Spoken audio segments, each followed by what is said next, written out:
Hello good afternoon student. आज की अगर बात करते हैं तो विशेषता आपको पता होगा यूपीजी के, जैसा कि कल अगर जो आप क्लास में जुड़े थे तो कल हमने सिलेबस का एक पूरा विस्तृत अध्ययन किया था और उसके बाद कह सकते हो कि उत्तर प्रदेश का परिचय खास करके नामकरण की बात की थी। अब नामकरण के आगे अगर जो हम प्रस्ताव रखते हैं खास करके अपने क्लास का, तो वो कहीं ना कहीं हमारे प्रदेश के परिचय के संदर्भ में शुरू होता है। तो जल्दी से जल्दी खास आप लोग क्लास में जुड़ जाए, जहां से हम क्लास की शुरुआत करने वाले हैं और आज उत्तर प्रदेश के बारे में कुछ एक बेसिक बिंदुओं की चर्चा करेंगे। तो जैसा कि आप भी जानते हैं, हमने बहुत सारे संदर्भों को आधारित किया था। कल की अगर जो क्लास की बात करें तो वहां पे सिलेबस के बाद जब हमने नाम की बात की तो नाम का जो उत्पत्ति का स्रोत था वो था सन 1836, जब हमारे यहाँ पे क्या होता है, खास करके उत्तर पश्चिम प्रांत नाम से एक अलग से प्रांत आपका गठित किया जाता है। और कैसे कैसे आपने देखा था आधार चलते चलते उत्तरी प्रांत, और उसके बाद कहीं ना कहीं कह सकते हो कि इसका जो नाम आता है वो 24 जनवरी सन 1950 को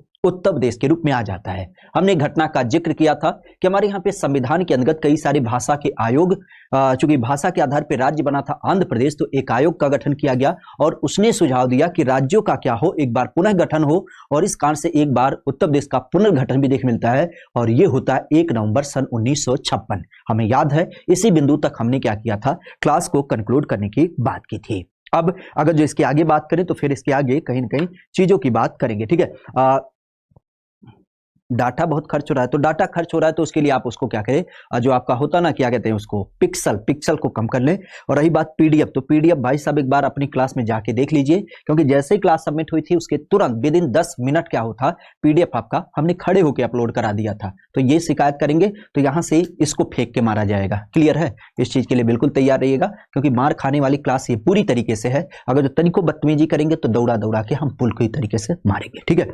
तो चलो विशेष अगर जो यहाँ पे बात करते हैं तो हम उत्तर प्रदेश के कुछ एक संदर्भों की जब बात करते हैं तो जैसा कि हमने जाना 24 जनवरी का जब नाम हुआ और 1 नवंबर का जो आपका पुनर्गठन हुआ, इन सारे संदर्भों को आधारित करें तो उत्तर प्रदेश में कुछ एक बदलाव भी देख मिलते हैं। और बदलावों की जब बात करते हैं तो बदलावों का जो क्रम हो जाता है वो कुछ इस तरीके से होता है। चलो आज चेंज करके देख लेते हैं, लेकिन फिर बीच में मत कहना, क्योंकि बीच में कहोगे तो फिर चेंज ना हो पाएगा, ये ध्यान रखना, ठीक है। व्हाइट करने की जो बात कर रहे हो आप, संकल्पना ले रहे हो तो व्हाइट करके देख लेते हैं। कौन सा व्हाइट ले, एक बार टीचिंग बैकग्राउंड,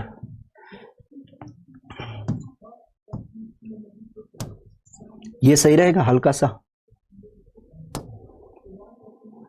ये सही रहेगा, ठीक है। इससे आपकी आंखों पे भी असर ना पड़ेगा और लगभग सारी चीजें क्या होंगी, व्यवस्थित तरीके से देखेंगे। इसमें हम रेड और ब्लैक पेन का इस्तेमाल विधिवत तरीके से करेंगे, ठीक है, चलेगा। तो ये वाला बैकग्राउंड सही है ना, यहां तक थोड़ा सा ध्यान रखिएगा। क्लियर है? यहां तक आपका क्या हो जाता है, यहां तक बैकग्राउंड आपका सही होना चाहिए। क्लियर है? चलिएगा, विशेषता बिंदु की अगर जो शुरुआत करते हैं तो हम देखते हैं आज के क्रम में, आप भी जानते हैं कि हमारे प्रदेश में क्या हुआ था, एक दिवस पड़ता है, वो दिवस होता है 9 नवंबर। कब? 9 नवंबर सन 1956। 9 नवंबर सन 2000 की जब बात करते हैं तो सन 2000 में क्या हुआ था, एक घटना घटी थी। और इस 9 नवंबर सन 2000 की बात करते हैं तो ध्यान रखिएगा, इस 9 नवंबर सन 2000 के दिवस में क्या हुआ था, आपके उत्तर प्रदेश के जो 13 उत्तरी जिले होते हैं, कौन से, अगर जो बात करें तो उत्तर प्रदेश के 13 उत्तरी जिले, उत्तर प्रदेश के 13 उत्तरी जिले, उत्तर प्रदेश के 13 उत्तरी जिले, ठीक है। उत्तर प्रदेश के 13 उत्तरी जिलों को काट करके क्या किया गया था, एक नए प्रदेश का आपका निर्माण किया गया था। उत्तर प्रदेश के 13 उत्तरी जिलों को काट करके एक नए प्रदेश का क्या किया गया, निर्माण किया गया। और ये जो नया प्रदेश था, एक नए प्रदेश का निर्माण किया गया और ये जो प्रदेश था उसका नाम था उत्तरांचल। क्या नाम था? उत्तरांचल। हालांकि उत्तरांचल की जब बात करें तो इसका नाम बदल करके आपने भी देखा होगा और सुना भी होगा, बाद में इसका नाम उत्तराखंड भी कर दिया गया है। तो वर्तमान जो आपके उत्तराखंड की संकल्पना देख मिलती है उसको उत्तर प्रदेश के द्वारा बांटा गया था और उत्तर प्रदेश के द्वारा कब बांटा गया, तो ये 9 नवंबर सन 2000 को। इसकी जब बात करते हैं तो ये अनगिनत बार आपके प्रश्न पत्र का क्या हुआ है, हिस्सा भी बना है, खास करके 9 नवंबर सन 2000। क्यों? क्योंकि यही क्वेश्चन पूछा गया है कि आखिर उत्तराखंड नाम से जो एक नया राज्य बना था वो कब बना था, तो वो बना था आपके 9 नवंबर सन 2000 को। कब? 9 नवंबर सन 2000 की बात करते हैं तो 13 उत्तरी जिलों को काट करके एक नया प्रदेश उत्तराखंड नाम से बना था। ठीक है, तो इस तरीके से क्वेश्चन भी पूछा जाता है कि आखिर अगर जो हम यहां पे थोड़ा सा संदर्भ लें कि उत्तर प्रदेश से काटकर,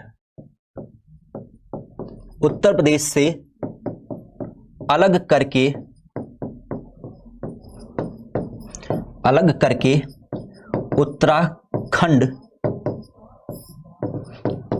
नाम का राज्य अस्तित्व में कब आया। तो जाहिर सी बात है कि अगर जो आप इस बिंदु को पढ़े हैं, इसका अध्ययन किए हैं, तो इसका क्लियर आपका संदर्भ हो जाएगा 9 नवंबर सन 2000। 9 नवंबर सन 2000 की बात करते हैं तो इस टाइम पे आपके उत्तराखंड नाम से क्या हो गया, अरे बाप रे बाप, दिख नहीं रहा है यार, दिख तो रहा है। अभी अगर जो ब्लैक करेंगे तो फिर आप कहोगे व्हाइट कर दो, ऐसा कोई दिक्कत ना है। ठीक है, पूरी तरीके से साफ दिख रही है, बस अच्छी तरीके से बने रहो। ठीक है, क्लियर है? तो इस चीज को ध्यान रखिएगा। 9 नवंबर सन 2000 की बात करते हैं तो इस 9 नवंबर सन 2000 को हमारा क्या हुआ, एक नया राज्य, खास करके उत्तराखंड नाम का नया राज्य बना। अगर जो यहीं पे क्वेश्चन और पूछ लिया जाए कि खास करके ये जो उत्तराखंड नाम से राज्य बना था तो कितने जिलों को काट करके, अर्थात उत्तर प्रदेश के, किसके, उत्तर प्रदेश के कितने जिलों को काटकर, कितने जिलों को काटकर उत्तराखंड नाम से एक नया राज्य बनाया गया। अब जाहिर सी बात है, इसमें कोई संशय नहीं होना चाहिए कि जो आपका उत्तराखंड नाम से एक नया राज्य बना वो कब बना था, तो ये आपका 9 नवंबर सन 2000 को बना था। कितने जिलों को काट करके, तो इस बिंदु को भी रेखांकित कर लीजिएगा कि कुल 13 जिलों को काट करके, कितने, कुल 13 जिलों को काट करके हमारे प्रदेश के अंतर्गत खास करके एक नए राज्य का गठन किया गया और वो था आपका उत्तराखंड। ठीक है, तो 13 उत्तरी जिलों को काट करके विशेषतः हमारे यहाँ पे क्या किया गया, एक नया राज्य उत्तराखंड के रूप में बनाया गया। ठीक है, उम्मीद करते हैं ये बिंदु आपका समझ में आ गया होगा।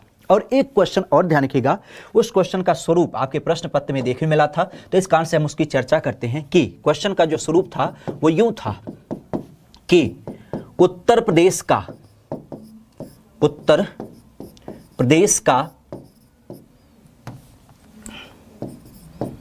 वर्तमान भौगोलिक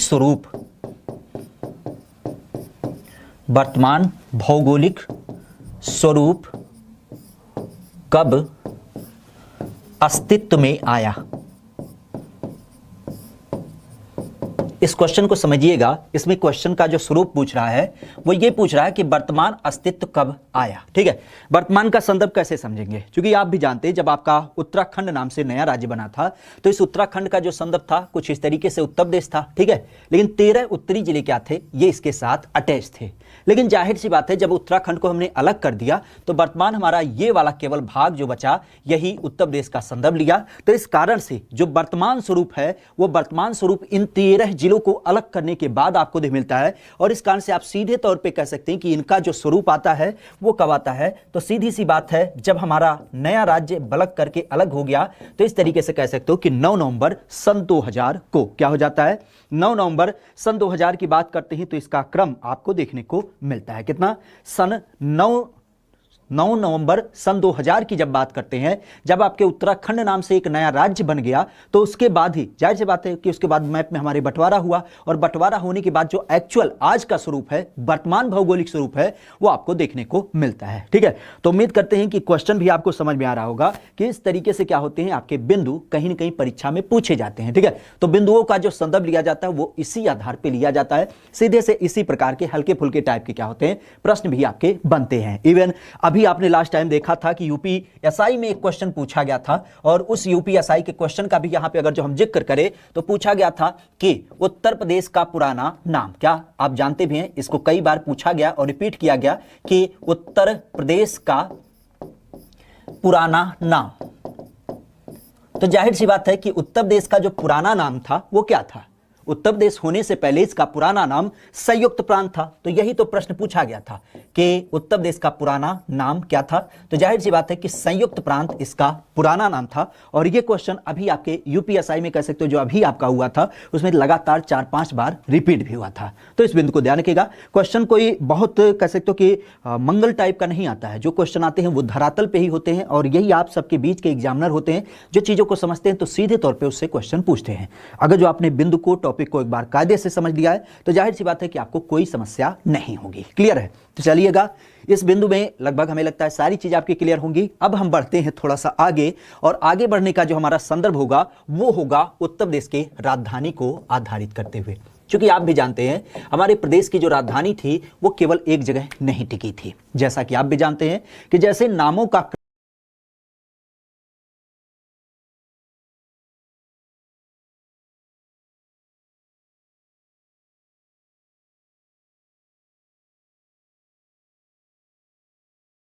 कहीं ना कहीं समझ पाए। ठीक है, तो कोशिश करेंगे कि ये बिंदु आपको थोड़ा सा अट्रैक्टिव भी लगे और इस बिंदु को आप समझ भी पाए। ठीक है, उत्तर प्रदेश का मैप। ठीक है, उत्तर प्रदेश मैप की जब बात करते हैं तो उसके सहारे हम चीज़ों की देखने की बात करेंगे। ठीक है, ये रहा आपका यूपी का मैप। अगर जो आप इसको समझते हैं, इसको जानते हैं तो बहुत अच्छी बात है, और नहीं जानते हैं तो इसको पहचान लीजिएगा, क्योंकि आज से जो आपका विषय का आधार है वो इसी के ऊपर पूरी तरीके से टिका होगा। ठीक है, तो इस अगर जो हम उत्तर प्रदेश के बारे में चर्चा करें, ठीक है, तो इस मैप के बिना सारी पढ़ाई हमारी अधूरी होती है। क्लियर? अगर जो यहाँ पे राजधानी की हम चर्चा करने जा रहे हैं तो विशेष ध्यान रखिएगा, जो हमारे प्रदेश की पहली बार राजधानी बनी थी वो कौन सी बनी थी। तो जाहिर सी बात है कि जब राज्य गठित हुआ था, राज्य कब गठित हुआ था, तो वो हुआ था सन 1800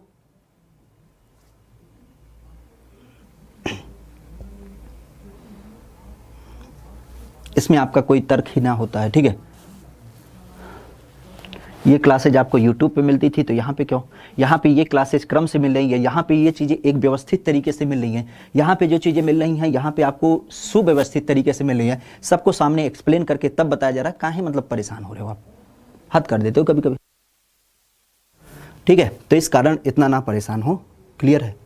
लगती है अगर जो कोई समस्या, देखो बिंदु के हिसाब से अगर जो समस्या कहोगे ना तो वो चीज़ें समझ में आती है, लेकिन अगर जो अनर्गल बातें करते हैं तो फिर उसका कोई तर्क ना होता। ठीक है, बहुत सारी चीज़ें ऐसी होती है जिसका कोई मतलब ना होता है। ठीक है, तो इस कारण से कोशिश यही करिए कि क्लास में अगर जो है तो क्लास में कायदे से पढ़िए।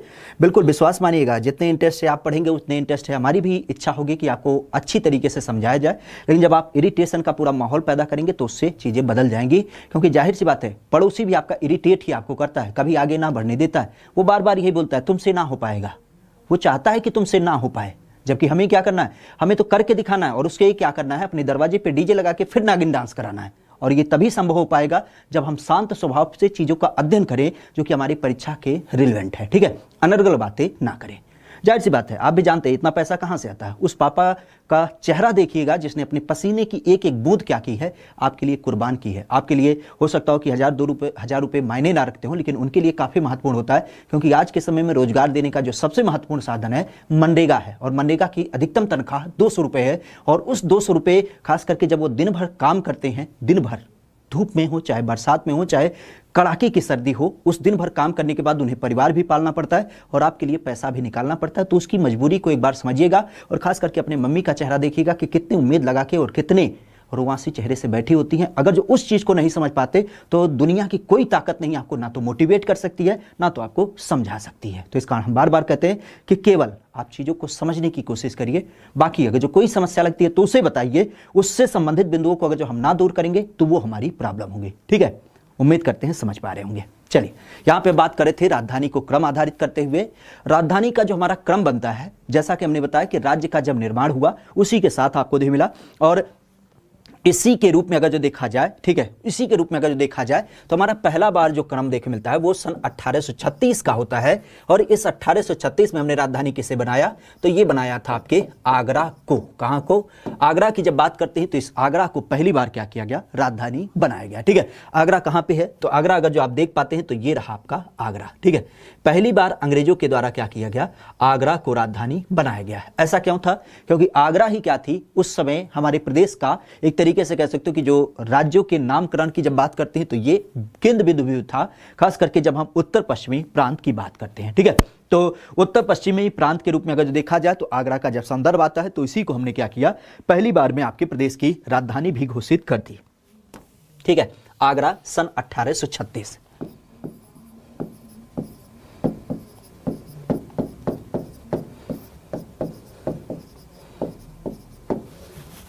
क्लियर है, आगरा की जब बात करते हैं तो ये सन 1836 में क्या हुई, आपके प्रदेश की पहली बार राजधानी बनी। लेकिन ध्यान रखिएगा, हमारे यहाँ पे 1836 में तो हमने आगरा को राजधानी तो बना ही दिया, लेकिन आप भी जानते हैं कई सारे अलग अलग तरीके से बदलाव होते रहे। और बदलाव होने का क्रम क्या था, तो बदलाव होने का क्रम था एक आपकी घटना, और घटना का जिक्र हम जरूर यहाँ पे करेंगे, क्योंकि वो घटना कहीं ना कहीं हमारे एक तरीके से कह सकते हो कि खून में उबाल पैदा करती है उस संदर्भ में जब हमारे ऊपर अंग्रेजों की ज्यादती हो रही थी। आप भी जानते हैं ये आपका एक लोकेशन पड़ता है और जिसका नाम है मेरठ। मेरठ से क्या हुई थी, एक क्रांति की शुरुआत हुई थी 10 मई 1857 के अंतर्गत। जाहिर सी बात है, इस 10 मई 1857 को जब इस मेरठ से क्रांति की शुरुआत हुई थी तो वहीं से एक भूमिका का जन्म होता है, और ये जो भूमिका का संदर्भ होता है वो संदर्भित होता है हमारे यहाँ पे पुनः राजधानी बदलने के क्रम में। क्यों?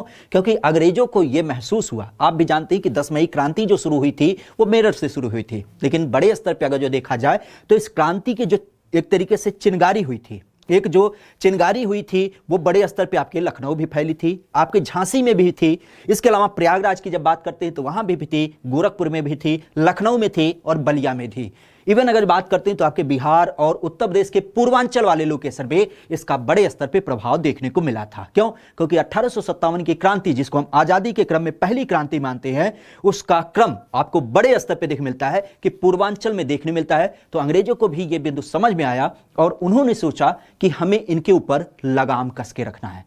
आप भी जानते हैं इनकी नीति हुआ करती थी साम दाम दंड भेद, अर्थात अगर जो इनके ऊपर हम कानून का शासन नहीं अध्यारोपित करेंगे तो ये लोग आज एक क्रांति किए हैं, आगे चल करके और बड़ी क्रांति का स्वरूप लेंगे। और इसी कारण से चूंकि अगर जो आगरा से इन्हें फौज क्या करना होता, भेजना पड़ता बलिया के लिए, तो उस टाइम पे गंगा एक्सप्रेसवे नहीं बना था, तो इस कारण से इस दूरी को कवर करने में करीब करीब घोड़े से चलते चलते और पैदल चलते तो टुगड़ुक टुगड़ुक चलते रहते, तो इस कारण से लगभग 1 से 2 दिवस का समय लग जाता, तब तक ये अपने चरम पे हो जाती। तो इस कारण से इन्होंने सोचा कि हमें अपनी केंद्र व्यवस्था को एक अस्थायी रूप में मध्य में रखना चाहिए। और उस टाइम पे चूंकि एक परिवहन का साधन होता था गंगा नदी, गंगा नदी की जब बात करते हैं तो ये गंगा नदी क्या करती थी, प्रयागराज को कनेक्ट करती थी आपके इलाहाबाद के हल्दिया से। कहां से? इलाहाबाद के हल्दिया से लेकर के ये कनेक्ट करती थी। जाहिर सी बात है कि कलकत्ता पश्चिम बंगाल में अंग्रेजों का शासन था, तो अंग्रेजों के द्वारा कोई शासन से संबंधित चीजें या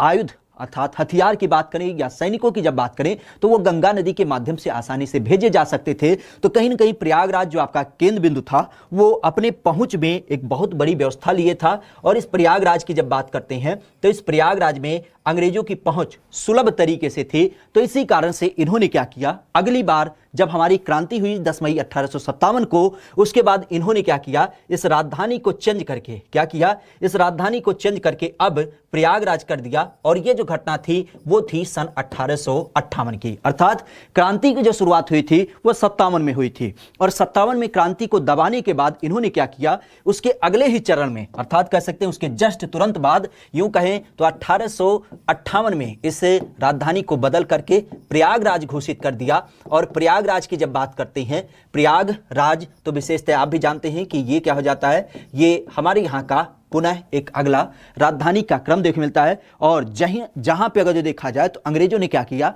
शासन की केंद्र सत्ता के रूप में राजधानी घोषित कर दिया प्रयागराज। क्लियर? स्लो पढ़ाएं, अरे यार चलो ठीक है, स्लो पढ़ाएंगे, लेकिन इतना थोड़ा सा यहाँ तक कोई दिक्कत हो तो एक बार बता दें, ठीक है? यहाँ तक कोई दिक्कत नहीं होनी चाहिए। हालांकि जो हम बिंदु बता रहे हैं वो तो लिख के तुरंत बता दे रहे हैं, लेकिन जो समझाने का तरीका वही हो सकता है फास्ट हो, लेकिन फिर भी हम चीज़ों को थोड़ा सा और स्लो करने की कोशिश करेंगे। क्लियर? यहाँ तक आपका बिंदु क्लियर होना चाहिए। हमने चर्चा किया राजधानी को आधारित करते हुए। राजधानी के क्रम में अगर जो हमने पहली बात की तो आगरा को इन्होंने क्या किया था, राजधानी घोषित किया था सन 1836 में।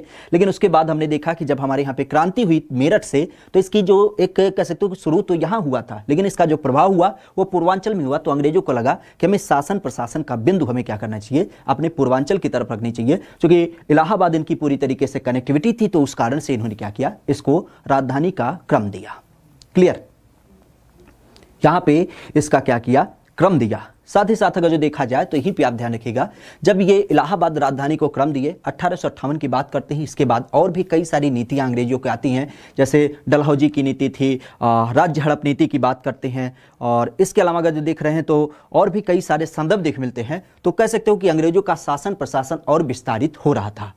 और जाहिर सी बात है, मान लेते हैं कि हम इस शासन प्रशासन के अंग के रूप में अगर जो देखें तो ये प्रयागराज है, लेकिन आप सुविधा के अनुसार देखिएगा कि अगर जो कोई व्यक्ति यहां से होगा, खास करके सहारनपुर, तब तो हमारा उत्तर प्रदेश में उत्तरांचल भी था, तो सहारनपुर से अगर जो किसी व्यक्ति को फरियाद लेके पहुंचना हो यहां पे, तो कितना समय लग जाता, आप महसूस कर सकते हैं, पूरा अच्छा खासा समय लग जाता। जबकि यहां पे सोनभद्र का व्यक्ति बड़े आसानी से पहुंच जाता। अंग्रेजों की भी यही समस्या थी, क्योंकि अंग्रेजों के पास कोई हेलीकॉप्टर ना था उस टाइम पे कि बैठे यहाँ पे चले अगले दिन वहां पहुंच गए, जैसे आज की सरकारें यूज करती हैं। उनको भी कहीं ना कहीं जिस अगर जो इनकी बात करते हैं तो इनको जो प्रशासन का संदर्भ था उसमें कहीं ना कहीं हर एक क्षेत्रों में अपनी उपस्थिति दर्ज करानी थी। और इस बिंदु को अगर जो थोड़ा सा हम नजरी नक्शों से देखें तो इसका मतलब यही होता है कि इन्हें जो प्रदेश होता है उस प्रदेश के मध्य में बैठना है। और मध्य के संकल्पना के रूप में अगर जो देखा जाए तो कह सकते हैं ये जो आपका लखनऊ है, ठीक है? इस लखनऊ की अगर बात करते हैं तो ये जो लखनऊ आपका बिंदु देख मिलता है, इस लखनऊ से आप महसूस कर पाएंगे कि लखनऊ से बलिया जाना हो, लखनऊ से सोनभद्र जाना हो, लखनऊ से लखीमपुर खीरी जानी हो, लखनऊ से बिजनौर जाना हो, लखनऊ से आगरा जाना हो, लखनऊ से ललितपुर जाना हो, तो लगभग कह सकते हो कि बीच में पड़ा है और चारों तरफ क्या हो रही है, हमारी एक्सिस अच्छी तरीके से हो रही है। तो इस कारण से शायद इस बिंदु को इन्होंने भी महसूस किया और इन्होंने कहा कि हम लखनऊ राजधानी बदलेंगे।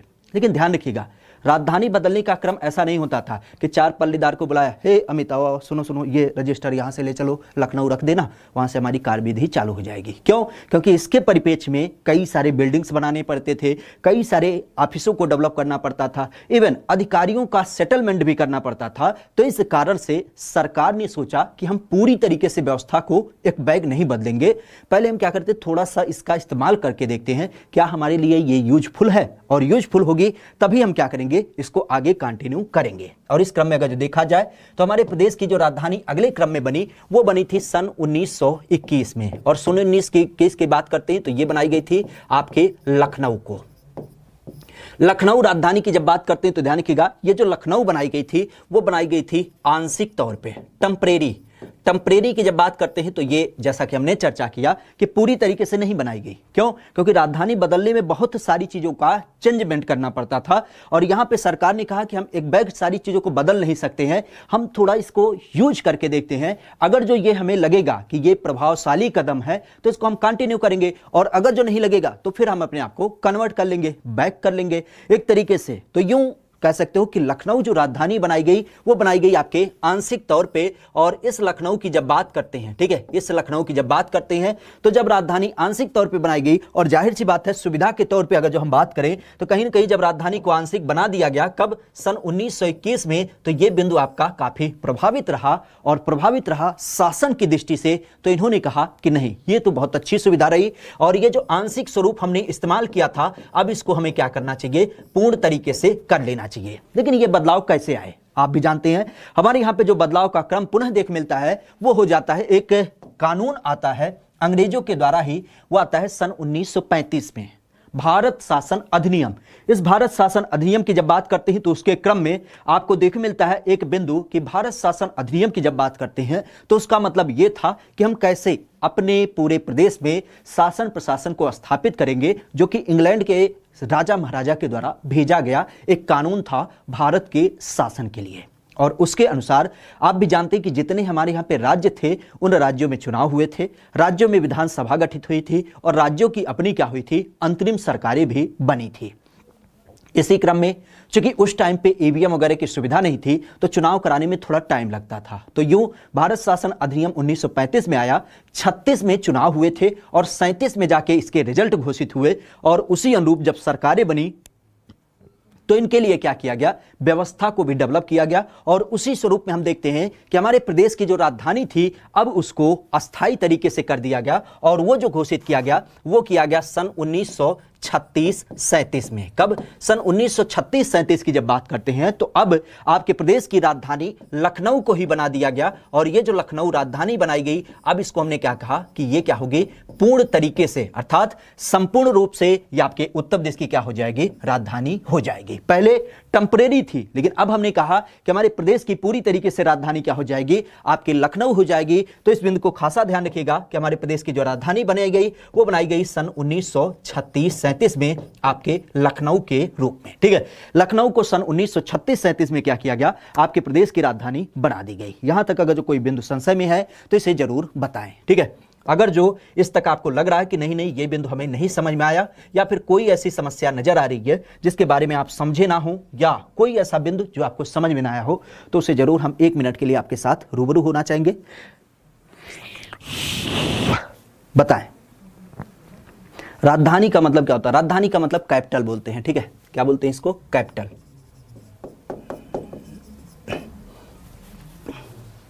किसी भी प्रदेश की क्या हो जाती है, राजधानी का जो क्रम होता है वो आपके कैपिटल के रूप में देख मिलता है।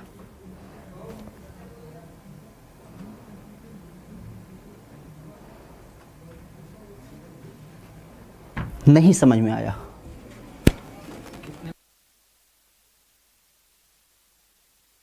समझ में नहीं आया, चलो कोई दिक्कत ना, एक बार हम फिर से इसको चीज़ों को देखने की कोशिश करते हैं।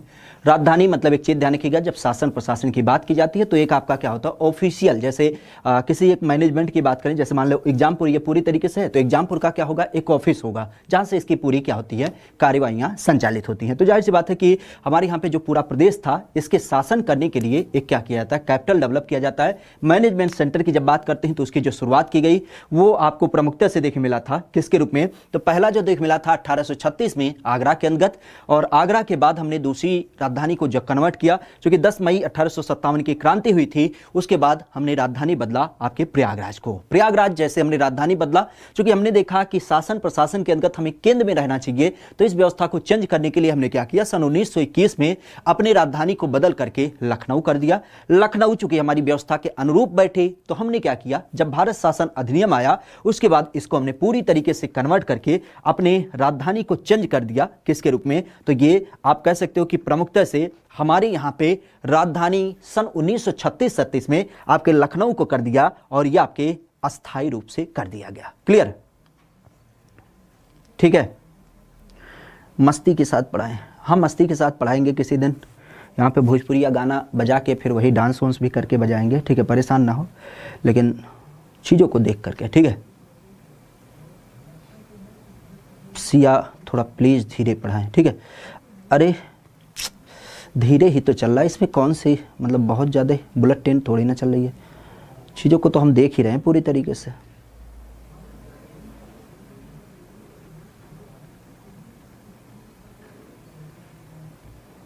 मैप को समझा दीजिए, मैप को समझाएंगे, परेशान काहे हो रहे हो? आज आपकी आखिरी क्लास है थोड़ी ना है, हाँ ये बताओ, आज आपकी आखिरी क्लास थोड़ी ना है। आखिरी क्लास अगर जो होती तो हम समझ में आता है कि यही बिंदु ना समझ में आए। आज तो अभी आपकी पहली दूसरी क्लास है तो इसके बाद आपका क्रम जारी होगा, इसके लिए ना परेशान हो। ठीक है, यहाँ पे हम विशेष ये लखनऊ का संदर्भ नहीं समझ में आ रहा है, ये यल के ओ आपने देखा भी होगा, लखनऊ लिखा जाता है। ठीक है, लखनऊ। क्लियर है? क्लियर है, चलिए उम्मीद करते हैं लगभग यहाँ तक बिंदु आपके समझ में आया होगा। ठीक है, राजधानी का क्रम कुछ इस तरीके से आपको देखने को मिलता है। अब अगर जो यहीं पे बात करें तो ध्यान रखिएगा, हम अगले चरण की तरफ जब चलते हैं तो हम अपने पड़ोसी राज्यों की संकल्पना लेते हैं। कौन से पड़ोसी राज्यों की जब बात करते हैं तो पड़ोसी राज्य हमारे लिए काफी महत्वपूर्ण होते हैं। और पड़ोसी राज्यों की जब बात करते हैं तो उनके स्वरूप में ध्यान रखिएगा, हमारे प्रदेश के जो पड़ोसी राज्य हैं, ठीक है, विशेषतः हमारे प्रदेश के जो पड़ोसी राज्य हैं, अगर जो पड़ोसी की बात करें तो जैसे आप कहते हैं ना, आपके पड़ोसी क्या बोलता है, तुमसे ना हो पाएगा, तो उस पड़ोसी को दिखाने के लिए हम क्या करते हैं, पढ़ाई करते हैं। हालांकि दिखाना कम होता है, हमें अपने जीवन को आमूलचूल परिवर्तित करना होता है। और इस कारण से जब हम नौकरी लेके जाएंगे तो उस पड़ोसी को जरूर बुलाएंगे और नागिन डांस कराएंगे ससुरा से। इतनी तो हमारी संकल्पना है। विशेष चूंकि आपने सुना भी होगा, किसी एक महान व्यक्ति का कथन भी है कि हम अपनी एक तरीके से क्या कर सकते हैं, चीज़ों में परिवर्तन कर सकते हैं, चीज़ों में, रहन सहन में, अपनी बोली भाषा में परिवर्तन कर सकते हैं, लेकिन जो हमारी टेरिटरी है अर्थात जो हमारे पड़ोसी होते हैं, इसमें हम कभी बदलाव नहीं कर सकते हैं। और इसी कारण से अगर जो हम अपने पड़ोसी की बात करते हैं तो ध्यान रखिएगा, हमारे जो पड़ोसी हैं, नेबर्स हैं, उनकी अगर बात करते हैं तो हमारे पड़ोसी कौन होंगे, जाहिर सी बात है कि हम राज्य हैं तो हमारे भी जो पड़ोसी होंगे वो आपके राज्य के क्रम में ही देख मिलेंगे। और इन पड़ोसी राज्यों की जब बात करते हैं तो इनके क्रम होते हैं 8 राज्य। अभी आपको दिखेगा कौन कौन से राज्य हैं, 8 हैं राज्य। और 8 राज्यों के अलावा अगर जो यहां पे बात करें तो एक है आपका केंद्र शासित प्रदेश, एक है आपका केंद्र शासित प्रदेश। केंद्र शासित प्रदेश मतलब आप जानते हैं जिसको हम यूनियन टेरिटरी भी बोलते हैं। क्या बोलते हैं, यूटीज की भी संज्ञा देते हैं। बाकी राज्य की अगर बात करें तो राज्य को हम स्टेट की संज्ञा देते हैं। ठीक है, तो ध्यान रखिएगा, हमारे यहाँ पे 8 राज्यों का संदर्भ हो जाता है। और 8 राज्यों के क्रम में अगर जो देखा जाए तो 8 राज्य खास करके आपके पड़ोसी राज्य के अंतर्गत आते हैं। और एक होता है आपका केंद्र शासित प्रदेश जिसको हम यूनियन टेरिटरी भी कहते हैं। विशेष अगर जो देखा जाए तो इस तरीके से हमारे यहाँ पे पड़ोसियों का जो संदर्भ होता है वो होता है 9 राज्यों के साथ। ठीक है, 9 राज्यों के साथ क्या हो जाता है, हमारी सीमाएं लगती हैं। और ध्यान रखिएगा, देश में सबसे ज्यादा अगर जो किसी के साथ सीमा लगती है तो वो लगती है हमारे प्रदेश के साथ। ठीक है, हमारे प्रदेश की अगर बात करते हैं तो हमारे प्रदेश के साथ सबसे ज्यादा सीमा लगती है किसी राज्यों के अंतर्गत तो वो लगती है कुल 9 राज्यों के साथ। और यहीं पर अगर बात करते हैं तो एक चीज और ध्यान रखिएगा, सीमा के अंतर्गत ही एक सीमा हमारी लगती है अंतरराष्ट्रीय। ठीक है, सीमा नाराज मत होइएगा, आपका नाम काफी बार जिक्र किया जा रहा है, लेकिन सीमा के रूप में अगर जो देखा जाए अंतरराष्ट्रीय बॉर्डर की बात करते हैं तो अंतरराष्ट्रीय सीमा का जो संदर्भ होता है वो लगता है एकमात्र देश, और ये होता है आपका नेपाल। किसका, नेपाल की जब बात करते हैं तो इस नेपाल के साथ हमारी अंतरराष्ट्रीय स्तर की सीमा लगती है। क्लियर है, तो इस बिंदु को खासा ध्यान रखिएगा। यहां तक अगर जो आप बिंदु को समझ पाए तो इस चीज को विशेष ध्यान रखिएगा, खास करके कि 8 राज्यों के साथ हमारी सीमा लगती है, एक आपके केंद्र शासित के साथ लगती है, और बाकी अगर जो देखा जाए तो अंतरराष्ट्रीय सीमा नेपाल के साथ लगती है। इसको हम थोड़ा सा हटाना चाहेंगे, क्यों, क्योंकि एक बार हम इस 8 राज्यों का जिक्र यहां पे कर ले तो आपके लिए काफी आसान हो जाएगा कि ये आखिर 8 राज्य कौन कौन से हैं। तो 8 राज्यों का जिक्र ध्यान रखिएगा, एक है आपका उत्तराखंड। उत्तराखंड की जब बात करते हैं तो ये आपका उत्तराखंड हो जाता है। उत्तराखंड के बाद दूसरा है आपका हिमाचल प्रदेश। हिमाचल प्रदेश, हिमाचल प्रदेश के बाद अगर जो देखा जाए तो आपका हरियाणा। हरियाणा के बाद आपका राजस्थान।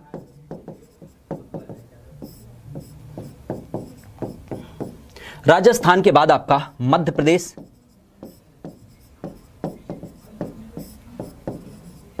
मध्य प्रदेश के साथ ही आपका यहीं पर अगर जो देखा जाए तो आपका आ जाता है छत्तीसगढ़।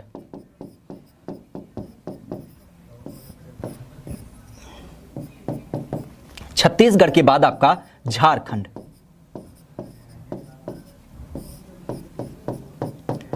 और झारखंड के साथ ही अगर जो देखा जाए तो एक और राज्य आपका बिहार। तो कुल कितने राज्य हो गए, उत्तराखंड, हिमाचल प्रदेश, हरियाणा, राजस्थान, मध्य प्रदेश, छत्तीसगढ़, झारखंड और बिहार। तो इस तरीके से कुल 8 राज्य क्या हो गए, ये हो गए राज्य। जबकि एक केंद्र शासित प्रदेश की अगर बात करते हैं तो ये कौन सा है, तो ये ध्यान रखिएगा, हमारी जो दिल्ली है, दिल्ली आप भी जानते हैं दिल्ली क्या है, दिल्ली देश की राजधानी है, और दिल्ली क्या है, यूनियन टेरिटरी भी है अर्थात केंद्र शासित प्रदेश है। तो इस कारण से दिल्ली क्या हो जाती है, हमारी केंद्र शासित प्रदेश राजधानी के अंतर्गत आपको विशेषता देखने मिलती है। विशेष अगर जो यहीं पे बात करें तो जैसा कि हमने चर्चा किया कि एक हमारी क्या होती है, अंतरराष्ट्रीय सीमा भी लगती है। और अंतरराष्ट्रीय सीमा की जब बात करते हैं तो ये किसके साथ लगती है, जिसको हम इंटरनेशनल बाउंड्री भी कहते हैं। इंटरनेशनल बॉर्डर की जब बात करते हैं तो ये किसके साथ लगती है, तो जैसा कि हमने चर्चा किया कि हमारी सीमा किसके साथ, तो ये लगती है नेपाल देश के साथ। नेपाल की जब बात करें तो नेपाल के साथ हमारी अंतरराष्ट्रीय सीमा लगती है। और ये भी बिंदु ध्यान रखिएगा, कई बार क्वेश्चन पूछा गया कि कितने किलोमीटर की लगती है, तो ये लगती है 579 किलोमीटर के साथ। देखा जाए तो अब बिंदु आता है कि नेपाल के साथ लगती है। उत्तर प्रदेश में कुल 75 जिले हैं, लेकिन कितने जिलों के साथ, तो ध्यान रखिएगा ये लगती है कुल आपके 7 अलग अलग जिलों के साथ। अब जाहिर सी बात है ये 7 जिले चूंकि ये अंतरराष्ट्रीय सीमा को प्रदर्शित करते हैं, तो इस कारण से आपको पता होना चाहिए कौन कौन से हैं। तो 7 जिलों की जब बात करते हैं तो ध्यान रखिएगा प्रमुखता से आपका पीलीभीत, इसके अलावा लखीमपुर खीरी, पीलीभीत, लखीमपुर खीरी, साथ ही साथ अगर बात करें तो यहीं पे आपका बहराइच, श्रावस्ती, बलरामपुर, उसके बाद आपका बलरामपुर के अलावा अगर बात करते हैं तो यहीं पे ध्यान रखिएगा सिद्धार्थनगर और सिद्धार्थनगर के बाद आपका महाराजगंज। तो ये जिले ऐसे होते हैं जो अपनी सीमा को नेपाल के साथ साझा करते हैं। ठीक है, क्या हो जाता है, अगर जो हम बात करें नेपाल के साथ सीमा साझा करने के लिए, तो उसका जो क्रम हो जाता है वो हो जाता है आपका 7 जिलों के साथ, पीलीभीत, लखीमपुर खीरी, बहराइच, श्रावस्ती, बलरामपुर, सिद्धार्थनगर और महाराजगंज। इन 7 जिलों के साथ क्या होती है, हमारी सीमा साझा करती है। ठीक है, हे प्रभु, अरे क्लासवा खत्म हो जाए तब भैया बता दो कि ये चीज छूट गई है। ठीक है, आप जितनी चीजों की यहाँ पे सेटअप लेके चलते ना, उन सारी चीजों का एक क्रम आपके सामने दिखेगा, बस बर्दाश्त करके बैठिए। आप लोग उछाल चाहते हो, जैसे अब यहाँ पे अगर जो राजधानी की बात करें तो बोलेंगे गंगा नदी कहाँ से निकली, तो फिर अगर जो गंगा नदी हम अगर जो मान लो गलती से बोल दिए तो बोलेंगे गंगा नदी कहाँ से जा रही है। ये कौन सा तर्क हो गया भाई, यहाँ भिंडी की प्रजाति बनाने के लिए थोड़ी ना बैठे हैं। हमने बोला ना कि एप्लीकेशन का मतलब होता है सीरियल से चीजें मिलती हैं, अनर्गल तरीके से थोड़ी ना बात हो रही है कि ये पहला क्वेश्चन आया ये लो भिंडी की प्रजाति, दूसरा क्वेश्चन आ गया राजधानी का, तीसरा क्वेश्चन आ गया उत्पादन का। हद है पूरी तरीके से। आपको अगर जो कोई भी बिंदु इस क्लास को करने के बाद महसूस होगा कि इस क्लास में ये वाला बिंदु नहीं बताया गया, तो उसी दिन यूपीजी के पढ़ाना छोड़ देंगे। परेशान मत होइए, इतना हम अपने अंदर कॉन्फिडेंस रखते हैं कि अगर जो किसी भी परीक्षा में यूपी से संबंधित क्वेश्चन आएगा तो ये इस क्लास से कभी ना पाया जाएगा। इस चीज की हम पूर्णतः गारंटी देते हैं। तो थोड़ा सा सब्र रखिए, जितनी आपके माइंड में चीजें चलती हैं उन सारी चीजों का पूरा एक क्रम है, एक खाका तैयार है, उसके अनुरूप चलेगा। बस आप धैर्य बना के बने रहिए।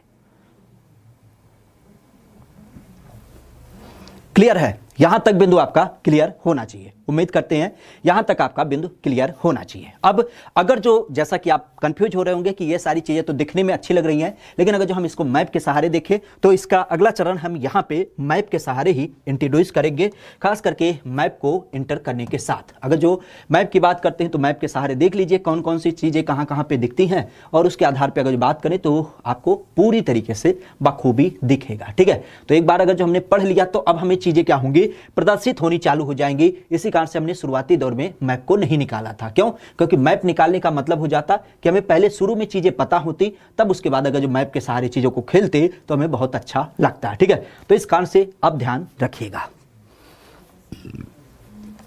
इस मैप के अनुसार अगर जो हम बात करें तो हमने सबसे पहला चीज लिया था सीमा को, और सीमा हमने देखा था कि 8 राज्यों के साथ हमारी सीमा लगती है। और 8 राज्यों के क्रम में अगर बात करें तो 8 राज्यों के क्रम में जो हमारी सीमा लगती है वो किसके साथ, तो ये ध्यान रखिएगा सबसे पहला जो संदर्भ आता है वो आता है उत्तराखंड के साथ। सबसे पहला जो क्रम आता है वो आता है आपके उत्तराखंड के साथ। तो पहली सीमा हमारे उत्तराखंड के साथ साझा होती है। उत्तराखंड के अलावा अगर बात करते हैं तो यहीं पे थोड़ा सा ध्यान रखिएगा, हमारी सीमा का जो संदर्भ होता है वो होता है छोटा सा, बहुत बड़ा नहीं लगता है, केवल थोड़ी सी सीमा लगती है, और ये लगती है हिमाचल प्रदेश के साथ। किसके साथ? हिमाचल प्रदेश की जब बात करते हैं तो इस हिमाचल प्रदेश के साथ हमारे प्रदेश की क्या होती है, सीमा साझा होती है। और हिमाचल प्रदेश के अलावा अगर बात करते हैं तो हमारे प्रदेश की सीमा पुनः क्या हो जाती है, हरियाणा के साथ साझा करती है। किसके साथ? अगर जो देखा जाए तो हमारे प्रदेश की सीमा हरियाणा के साथ साझा करती है। ठीक है, हरियाणा। क्लियर है? हरियाणा की जब बात करते हैं तो हमारी प्रदेश की सीमा क्या होती है, हरियाणा के साथ साझा होती है।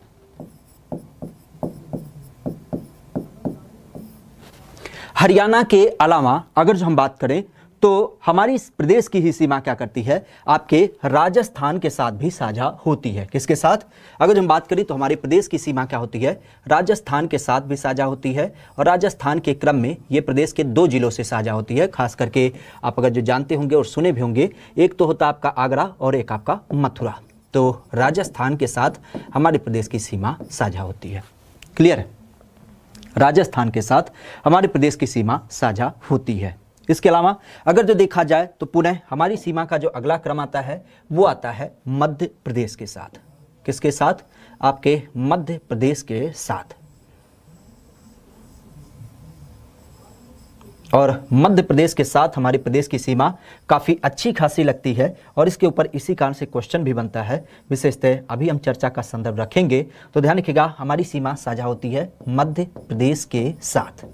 किसके साथ? मध्य प्रदेश के साथ। मध्य प्रदेश के अलावा अगर जो हम यहीं पे बात करें तो हमारी अगला संदर्भ का स्वरूप होता है वो हो जाता है यहाँ पे छोटा सा, वो हो जाता है किसके साथ? तो ये हो जाता है छत्तीसगढ़ के साथ। छत्तीसगढ़ के साथ। छत्तीसगढ़ के बाद अगला जो संदर्भ होता है वो होता है आपका यहाँ पे छोटा सा, वो होता है आपके झारखंड के साथ। किसके? झारखंड के साथ। क्लियर? और झारखंड के बाद जो आपका अगला स्वरूप देखने मिलता है वो विशेषतः हमें अपने प्रदेश के स्वरूप में खास करके ये वाला भाग जो होता है वो साझा होता है आपका बिहार के साथ। किसके साथ? अगर जो इसकी बात करते हैं तो ये बिहार के साथ सीमा साझा करती है। क्लियर? तो ये 8 राज्य हो जाते हैं जिनके साथ हमारे प्रदेश की सीमा क्या होती है, क्रम से आपको साझा देखने को मिलती है। और यहीं पर अगर जो देखा जाए तो हमने चर्चा भी किया था कि हमारे प्रदेश की सीमा क्या करती है, एक यहाँ पे यूनियन टेरिटरी होता है, अर्थात दिल्ली की जब बात करते हैं तो दिल्ली के साथ क्या होती है, हमारी सीमा साझा होती है। और ये क्या है, एक आपकी यूनियन टेरिटरी भी है। विशेषतः दिल्ली के साथ अगर जो देखा जाए तो दिल्ली के साथ आपके प्रदेश की सीमा 2 जिलों के साथ साझा होती है। और इन 2 जिलों की जब बात करते हैं तो इन 2 जिलों के साथ क्या होती है, हमारे प्रदेश की सीमा काफी इंपॉर्टेंट साझा होती है। किसके साथ? 2 जिलों के साथ। ठीक है, 2 जिले के साथ हमारे दिल्ली की सीमा साझा होती है। जबकि उत्तराखंड की अगर बात करें तो उत्तराखंड के क्रम में हमारे प्रदेश की सीमा साझा होती है 7 जिलों के साथ। कितने? 7 जिले के साथ। देख सकते हैं आप यहाँ पे पीलीभीत, बरेली, रामपुर, मुरादाबाद, बजनौर, मुजफ्फरनगर और आपके सहारनपुर। तो इस तरीके से 7 जिले अपनी सीमा साझा करते हैं।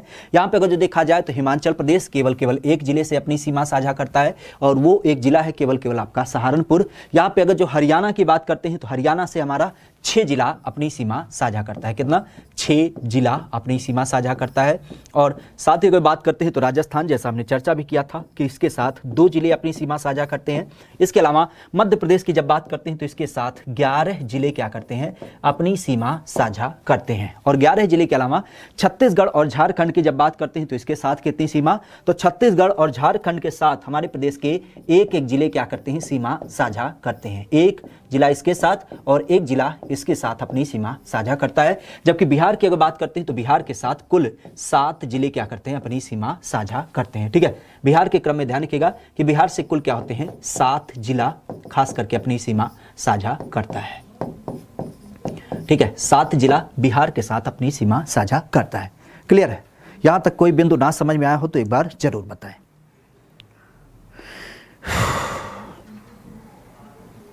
ये पीडीएफ ऐसे ही मिलेगी, परेशान मत होइए। ठीक है, ये पीडीएफ एज इट इज ऐसे आपको मिलेगी जिस तरीके से हम चीज़ों को लिख रहे हैं। अगर जो कल वाली पीडीएफ आपको प्राप्त हुई होगी तो आप बिल्कुल क्लियर होंगे इस बिंदु को आधारित करते हुए। ठीक है, तो यहाँ तक ये बिंदु क्लियर हो जाता है। अब एक चीज़ यहीं पे क्वेश्चन पूछा जाता है अच्छा, क्वेश्चन का जिक्र हम अगले पेज में कर लेंगे क्योंकि यहाँ पे आपको कन्फ्यूजन हो जाएगा। ठीक है, हम विशेषतः अगले चरण की अगर बात करें तो एक बिंदु यहाँ पे चर्चा करना जायज़ हो जाता है, क्योंकि आप भी जानते हैं मध्य प्रदेश की अगर बात करते हैं तो मध्य प्रदेश आप भी देख पा रहे हैं कि यहाँ पे इसकी सीमा जो साझा हो रही है कुल 11 जिले के साथ। तो यूँ कह सकते हैं कि हमारे प्रदेश की जो सबसे लंबी सीमा साझा होती है। यही क्वेश्चन कई बार पूछा गया है कि सबसे लंबी सीमा की जब बात करते हैं तो सबसे लंबी सीमा किसके साथ साझा होती है। तो ध्यान रखिएगा, सबसे लंबी सीमा जो साझा होती है आपके मध्य प्रदेश के साथ साझा होती है। और यहीं पर अगर हम बात करें सबसे छोटी सीमा तो ये हो जाती है आपके हिमाचल प्रदेश के साथ। ठीक है, तो ये बिंदु भी ध्यान रखिएगा, सबसे लंबी सीमा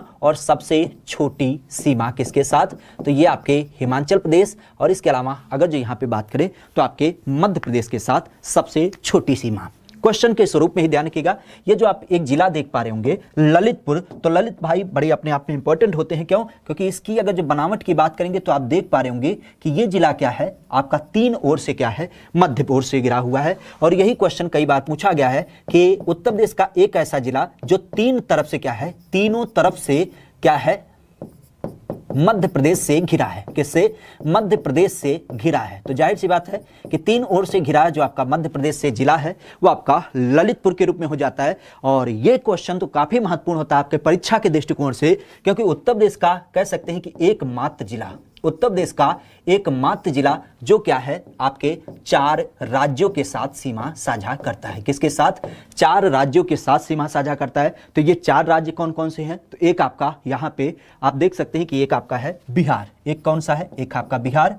बिहार के अलावा अगर जो देखा जाए तो एक आपका झारखंड, इसके अलावा अगर बात करते हैं तो एक आपका छत्तीसगढ़, और छत्तीसगढ़ के अलावा अगर बात करते हैं तो यहाँ पे, अच्छा ये अच्छा ना लग रहा है, ठीक है इसे हटा देते हैं। ये 4 राज्य कौन से होते हैं? तो 4 राज्यों की संकल्पना की जब बात करते हैं तो ये 4 राज्य होते हैं आपके बिहार, बिहार के साथ झारखंड, झारखंड के अलावा छत्तीसगढ़ और छत्तीसगढ़ के साथ मध्य प्रदेश। तो इन 4 राज्यों के साथ सीमा साझा करने वाला प्रदेश का एकमात्र जिला होता है जो किसके रूप में देखे मिलता है, जो देखे मिलता है आपके सोनभद्र के रूप में। ठीक है, तो सोनभद्र आपका एकमात्र ऐसा जिला है जो कि 4 राज्यों के साथ अपनी सीमा साझा करता है। प्रमुखता से अगर हम बिहार की बात करते हैं तो यहाँ पे बिहार को आधारित करते हुए कई बार क्वेश्चन पूछा गया है, तो इसको हम थोड़ा सा देखेंगे कि आखिर बिहार के साथ कौन कौन से जिले अपनी सीमा कहीं न कहीं प्रदर्शित करते हैं। तो विशेष ध्यान रखिएगा, बिहार के साथ जो सीमा बनती है जिलों के क्रम में वो आपको देख मिलता है। यहाँ पे आप देख सकते हैं सबसे पहले जिले के रूप में खास करके जिसका नाम होता है कुशीनगर। कुशीनगर जिले की जब बात करते हैं तो कुशीनगर जिला क्या करता है, अपनी सीमा बिहार के साथ साझा करता है। किसके साथ? बिहार के क्रम में अगर देखा जाए तो बिहार के साथ सीमा साझा करने के क्रम में अगर हम सबसे पहले नीचे से लेते हैं, ठीक है ऊपर से हटा देते हैं क्योंकि हमें लगता है ऊपर से आपको कन्फ्यूजन हो जाएगा। ठीक है, निचले क्रम से अगर जो चले तो जैसा कि हमने चर्चा किया कि पहला जो जिला है वो कौन सा है, वो है सोनभद्र। ठीक है, सोनभद्र की सीमा आपके बिहार के साथ लगती है। इसके अलावा अगर बात करें तो यहीं पे ध्यान रखिएगा चंदौली जिला। ठीक है, चंदौली जिला की सीमा क्या होती है, आपके बिहार के साथ साझा होती है। इसके अलावा अगर बात करते हैं तो यहीं पे ध्यान रखिएगा आपके गाजीपुर की सीमा, किसके? गाजीपुर के सीमा की जब बात करते हैं तो ये बिहार के साथ। पुनः उत्तर प्रदेश का सबसे पूर्वी जिला बलिया, ये अपनी सीमा आपके बिहार के साथ। इसके अलावा अगर बात करते हैं तो आपका देवरिया, ये अपनी सीमा बिहार के साथ। और साथ ही अगर देखा जाए तो आपका कुशीनगर, ये क्या करता है, अपनी सीमा बिहार के साथ साझा करता है। ठीक है, तो सोनभद्र, सोनभद्र के अलावा चंदौली, चंदौली के अलावा गाजीपुर, गाजीपुर के अलावा बलिया, बलिया के साथ देवरिया, देवरिया के अलावा कुशीनगर, ये जिले।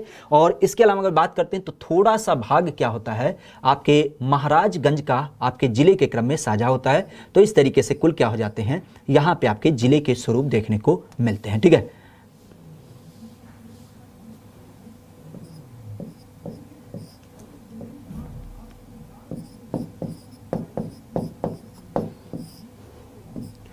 कुशीनगर और कुशीनगर के अलावा आपका यहाँ पे थोड़ा सा महाराजगंज। ठीक है, तो कुल क्या हो जाते हैं 7 जिले जो क्या करते हैं बिहार के साथ अपनी सीमा साझा करते हैं। 7 जिले जो अपनी बिहार के साथ सीमा साझा करते हैं। तो इनके क्रम आप देखिएगा, महाराजगंज, कुशीनगर, देवरिया, बलिया, गाजीपुर, चंदौली और फिर आपका सोनभद्र। ठीक है, तो इस चीज को ध्यान रखिएगा।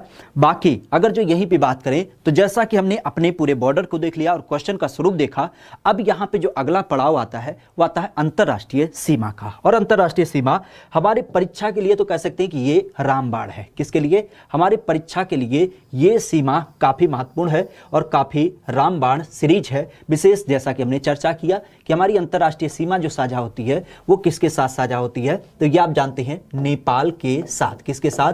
नेपाल के साथ कुल 579 किलोमीटर, और यहाँ पे अगर जो देखा जाए तो 7 जिले, ठीक है, और यही क्रम आपको देख मिलता है। 7 जिलों की जब बात करते हैं तो कौन कौन से, तो ये आप देख सकते हैं पहला जिला जिसका नाम हो जाता है पीलीभीत। पीलीभीत की अगर बात करते हैं तो पीलीभीत अपनी सीमा नेपाल के साथ साझा करती है। बाकी यहाँ पे ये जो बड़ा वाला जिला है जो लखीमपुर खीरी के रूप में, किसके रूप में? लखीमपुर खीरी की जब बात करते हैं तो ये प्रमुखता से। इसके अलावा अगर जिसकी बात करते हैं तो ये आपका बहराइच, बहराइच ये जिला आपका इसके साथ सीमा साझा करता है। प्रमुखता से अगर बात करते हैं तो आपका श्रावस्ती, श्रावस्ती अगर जो इसकी बात करते हैं तो ये अपनी सीमा। इसके अलावा बलरामपुर, ठीक है, क्या हो जाता है? बलरामपुर, बलरामपुर अपनी सीमा इसके साथ साझा करता है। और साथ ही साथ अगर बात करते हैं तो यहाँ पे सिद्धार्थ नगर, क्या? सिद्धार्थ नगर की जब बात करते हैं तो सिद्धार्थ नगर, ठीक है, और सिद्धार्थ नगर के अलावा अगर बात करते हैं तो यहाँ पे एक छोटी सी सीमा साझा होती है महाराजगंज के साथ, ठीक है। तो इस चीज को विशेष ध्यान रखिएगा। हालांकि अगर जो हम बात करें तो हम कोई कार्टियोग्राफिस्ट नहीं हैं, मतलब मैप विशेषज्ञ, क्या कहते हैं, मैप विशेषज्ञ नहीं है, लेकिन फिर भी हमारी एक कोशिश रही कि हम जिले के क्रम में और जिले के साथ ही साथ जो हमारे पड़ोसी राज्य हैं, पड़ोसी बॉर्डर हैं, उनको एक एक करके क्रम में देख पाएं, ठीक है। तो उम्मीद करते हैं ये वाला प्रेजेंटेशन आपको समझ में आया होगा। अगर जो किसी भी बिंदु पे आपको संशय है, बार बार हम कहते हैं अगर जो किसी भी बिंदु पे आपको संशय है तो एक बार जरूर हमें बता दें, ठीक है। एक बार वही कहानी है ना कि दिल चीर लो, दिल चीर के चाहे मेरी जान लीजिए, दिल चीर के चाहे मेरी जान लीजिए, बस एक बार मेरा कहा मान लीजिए। तो मेरा कहना यही है कि इस बिंदु में अगर जो कोई भी टॉपिक, कोई भी समस्या लगती है तो उसे क्या करिए, आप बता दीजिए, ठीक है। क्यों? क्योंकि हम इसके बाद इसके आगे कंटिन्यू करने की बात करेंगे, ठीक है ना। ना दिल चीर के ना, वो कहता है कि दिल चीज क्या है, जान मेरी ले लीजिए, ठीक है। हम भी कंफ्यूज थे, दिल चीज क्या है, जान मेरी ले लीजिए, बस एक बार मेरा कहा मान लीजिए, ठीक है। तो इसका क्रम किसके रूप में देख मिलेगा?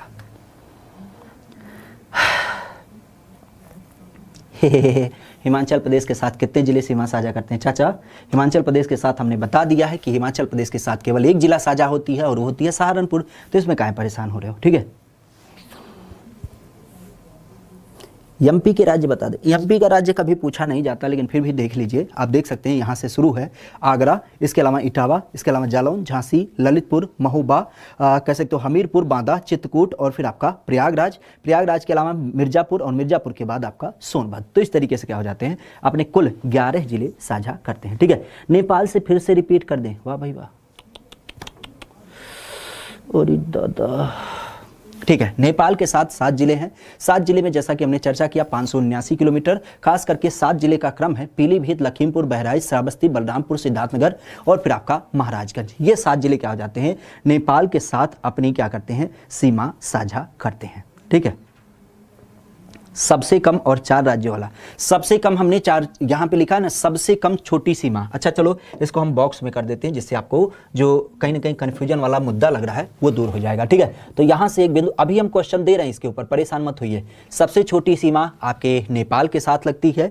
इसके अलावा 3 ओर से मध्य प्रदेश से घिरा हुआ है, ये आपका है ललितपुर। इसके अलावा अगर देखा जाए तो आपके प्रदेश की सबसे लंबी सीमा किसके साथ साझा होती है, तो ये साझा होती है मध्य प्रदेश के साथ। और एकमात्र ऐसा जिला जो क्या करता है, अपनी सीमा 4 राज्यों के साथ साझा करता है, वो हो जाता है आपका नेपाल, और सोनभद्र हो जाता है। और बाकी अगर जो देखा जाए तो यहीं पे ध्यान रखिएगा, हमारे प्रदेश के क्रम में एक अंतरराष्ट्रीय सीमा लगती है, वो लगती है नेपाल के साथ, जिसमें क्या होते हैं कुल 7 जिले साथ करते हैं अपनी सीमा। और ये जो सीमा का क्रम होता है वो कितने किलोमीटर का, तो ये आपको मिलता है 579 किलोमीटर का। कितने का, 579 किलोमीटर की जब बात करते हैं तो इससे अपनी सीमा साझा होती है, ठीक है। तो ये बनने वाले क्वेश्चनों का अलग अलग संदर्भ हो जाता है। क्लियर है, यहां तक तो बिंदु क्लियर है ना? अरे क्वेश्चन परेशान ना हो, ठीक है। क्वेश्चन का क्रम अभी इसके आगे कंटिन्यू कर देंगे, ठीक है। अभी 2-3 क्वेश्चन आपको फॉर्मेट के रूप में दे रहे हैं, उसको आप देखिएगा, ठीक है। तो आपको बिंदु लगभग क्लियर हो जाएगा, ठीक है, तो इस चीज को हमें उम्मीद करते हैं कि ये बिंदु आपके समझ में आ गया होगा। ठीक है, चलेगा। तो मैप समझने के बाद हम थोड़ा सा आगे बढ़ने की कोशिश करते हैं, और जैसा कि आपका दरकार भी है, आपका कहना भी है और कहना सत्य भी है, हमें कुछ चीजें जाननी चाहिए। क्वेश्चन के स्वरूप में ये कैसे कैसे क्वेश्चन आपके पूछे जाते हैं। ठीक है, तो ध्यान रखिएगा, अगर जो हम संदर्भित करें, हम क्वेश्चन का फॉर्मेट में लेंगे, सीधे क्या करेंगे, क्वेश्चन का जवाब करेंगे। जैसे कह रहा है कि उत्तर प्रदेश का कौन सा जिला क्या कर रहा है, तीन राज्यों यथा उत्तराखंड,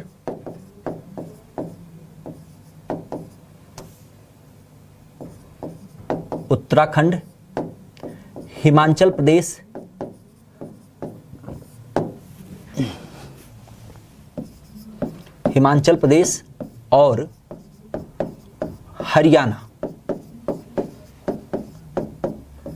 के साथ सीमा साझा करता है।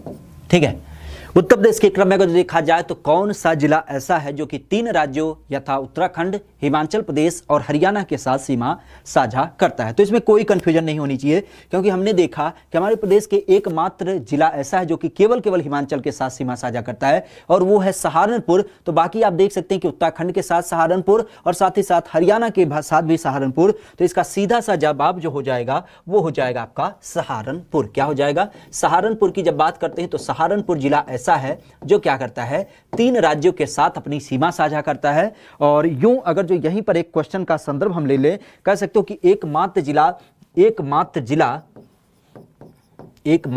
जिला जो क्या करता है, कहीं ना कहीं कह सकते हो कि आपके हिमाचल प्रदेश के साथ सीमा साझा करता है। किसके साथ, हिमाचल प्रदेश के साथ सीमा साझा करता है, क्योंकि हमने अभी देखा कि हिमाचल प्रदेश के साथ आपके सहारनपुर की थोड़ी सी क्या होती है, सीमा साझा होती है। तो इस चीज को ध्यान रखिएगा, सहारनपुर क्या हो जाता है, आपके तीन राज्यों उत्तराखंड, हिमाचल प्रदेश और हरियाणा के साथ अपनी सीमा साझा करता है। क्लियर है। इसके अलावा क्वेश्चन के स्वरूप में ही अगर बात करें तो यहीं पे ध्यान रखिएगा, एक बिंदु होता है कि हमारे प्रदेश का जो सोनभद्र जिला है, कौन सा, जो सोनभद्र जिला है, तो सोनभद्र जिला कितने राज्यों के साथ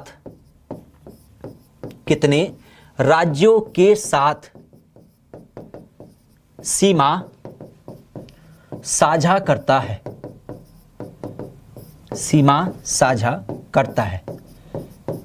ठीक है। सोनभद्र जिले की जब बात करते हैं तो ये सोनभद्र कितने जिलों के साथ अपनी सीमा साझा करता है, ठीक है। इसका सही क्रम क्या हो जाएगा, ठीक है। अच्छा एक चीज बता दो, परचम अपने क्षेत्र में लहराना है कि नहीं लहराना है? हाँ लहराना है ना, बिल्कुल। उस पड़ोसी को खासा जवाब देना है और खास करके अपने मम्मी पापा के सपने को साकार करना है। अपनी सफलता का अगर जो परचम लहराना है तो जाहिर सी बात है लगातार पढ़ाई करनी पड़ेगी। भाई पढ़ाई इतनी कठिन तपस्या होती है ना कि आप उसका अंदाजा नहीं लगा सकते, क्योंकि आपने भी देखा होगा, एक बार लोहे को आपने देखा होगा कि लोहार जो होता है ना, कच्चे लोहे को इतनी तेज भट्टी में डाल देता है कि लोहा पिघल जाता है, लेकिन उसके बाद जब औजार का स्वरूप लेता है वो लोहा, फिर पता नहीं कितनी चीज़ों को काटना चालू कर देता है कि उसके सामने कोई चीज़ टिकती नहीं है, ठीक है। तो इस कारण से अपने आप को काफ़ी तैयार करिए और सारी चीज़ें आपको देखने को मिलेंगे। क्लियर है? तो विशेषतः आप इन सारी चीज़ों का ध्यान रखिएगा।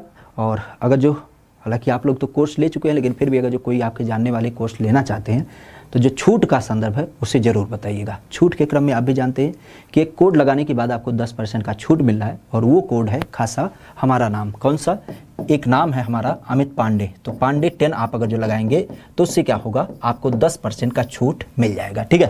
तो इस पांडे 10 का इस्तेमाल करवाना ना भूलिएगा, क्योंकि इसके माध्यम से क्या होगा, जाहिर सी बात है कि जो आपका दोस्त है चाय का शौकीन है, तो कभी चाय की पार्टी लेनी होगी तो उसके लिए उसके पास पैसा कहाँ से होगा? जाहिर सी बात है कि कुछ बचत तो उसके पास होनी चाहिए, और उसके लिए आप क्या करेंगे, इस कोड का इस्तेमाल करवा लीजिएगा। क्लियर? चलिए यहाँ पे अगर बात करते हैं तो हम बात कर रहे थे कि इसको सोनभद्र जिले को आधारित करते हुए, और सोनभद्र जिले की जब बात करते हैं तो इसकी सीमा किसके साथ लगती है, तो ये लगती है 4 राज्यों के साथ। अब ये 4 राज्य आपको पता होना चाहिए।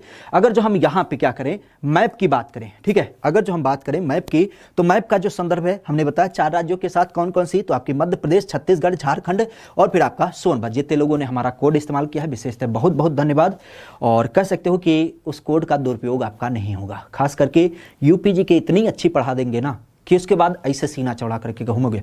पूछो यूपीजी के, पूछो कहाँ से क्वेश्चन आता है, परीक्षक कहाँ से क्वेश्चन पूछोगे, सारे हमारे सर ने क्या किया है, एक एक करके हर एक बिंदु को पढ़ा रखा है, चाहे वो करंट अफेयर हो, चाहे फेमस पर्सनालिटी हो, चाहे आपके यूपी के बारे में कोई योजना हो, या फिर यूपी से संबंधित चाहे थ्योरी हो, चाहे कला प्रदेश हो, लगभग हर एक चीज़ों को हम यहाँ पे जान के जाएंगे, विश्वास रखिएगा, ठीक है। अगर जो आपने हमारे विश्वास पे कोड लिया है तो जाहिर सी बात है कि उसका बड़ा फायदा आपको देख मिलेगा, खास करके इस सब्जेक्ट में तो आपको कोई समस्या नहीं होगी, ठीक है।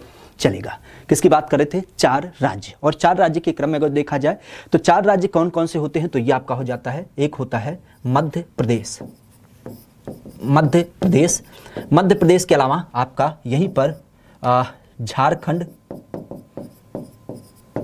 झारखंड के अलावा छत्तीसगढ़, छत्तीसगढ़ के अलावा आपका बिहार। तो ये 4 राज्य क्या होते हैं, अपनी सीमा साझा करते हैं किसके साथ, आपके 4 राज्यों के क्रम में एक मात्र सीमा साझा होती है, और ये साझा होती है आपके किसके साथ, तो ये हो जाती है मध्य प्रदेश, झारखंड, छत्तीसगढ़ और फिर आपका बिहार। क्लियर। एक चीज और ध्यान रखिएगा, जैसे एक क्वेश्चन आपके परीक्षा में कई बार पूछा गया है, हालांकि हम क्वेश्चन का केवल स्वरूप लिखेंगे, आपको आंसर यहाँ पे देना होगा, और ऑप्शन भी हम लिखने की कोशिश करेंगे। जैसे दे रखा है कि अगर जो आपके सामने एक प्रश्न है कि कह रहा है कि निम्न में से किस राज्य की सीमा, किस राज्य की सीमा उत्तर प्रदेश के साथ नहीं साझा होती है। मतलब सीधा सा संदर्भ है कि जो हमारे प्रदेश की सीमा लगती है, आप भी जानते हैं कि 8 राज्यों के साथ लगती है, लेकिन यहाँ पे किस एक राज्य के साथ हमारी सीमा साझा नहीं होती है। ऑप्शन अगर जो देखा जाए तो आपका बिहार है, बिहार के अलावा झारखंड है, झारखंड के अलावा मध्य प्रदेश है, और मध्य प्रदेश के साथ अगर जो देखा जाए तो यहीं पे आपका पंजाब है। तो इसमें आप सही जवाब क्या करेंगे, जाहिर सी बात है आपको क्लियर है कि हमारे प्रदेश की सीमा कुल 8 राज्यों के साथ लगती है, जिसमें बिहार, झारखंड, मध्य प्रदेश, छत्तीसगढ़ और उत्तरांचल के अलावा हिमाचल प्रदेश, हरियाणा, राजस्थान, इन सब का क्रम आता है, लेकिन पंजाब नाम तो हमने कभी नहीं सुना। तो इस कारण से पंजाब क्या हो जाएगा, इसका सही जवाब हो जाएगा, मतलब पंजाब के साथ हमारी सीमा साझा नहीं होती है। और इसी तरीके से अगर जो देखा जाए तो यहीं पे एक क्वेश्चन बनता है कि निम्न में से क्या कर रहा है, अगर जो हम यहीं पे बात करें तो एक क्वेश्चन का स्वरूप है कि निम्न में से किस जिले की सीमा, किस जिले की सीमा नेपाल राज्य के साथ साझा नहीं होती है, नेपाल देश के साथ साझा नहीं होती। ठीक है, नेपाल के साथ कौन से राज्य की आपकी सीमा, आपके देश की सीमा साझा नहीं होती है। अब जाहिर सी बात है ऑप्शन आपको चाहिए, तो ऑप्शन के रूप में अगर देखा जाए तो आपका महाराजगंज, लखनऊ, श्रावस्ती और आपका पीलीभीत। तो अभी आपने देखा कि हमारे प्रदेश की जो सीमा साझा हो रही है वो 7 अलग अलग जिलों के साथ साझा हो रही है, जिसमें पीलीभीत भी है, लखीमपुर भी है, बहराइच है, श्रावस्ती है, बलरामपुर है, सिद्धार्थनगर है, महाराजगंज है। लेकिन लखनऊ तो हमारे प्रदेश की राजधानी है, ये अपनी सीमा कभी हमने नहीं सुना कि नेपाल के साथ साझा करती है। तो इस तरीके से नेपाल की जब बात करते हैं तो नेपाल के क्रम में कहीं ना कहीं हमारा संदर्भ लखनऊ को आधारित करते हुए नहीं देखने को मिलेगा। ठीक है, इसके अलावा एक छोटा सा प्रश्न यहीं पर कई बार पूछा गया है कि किस एक देश के साथ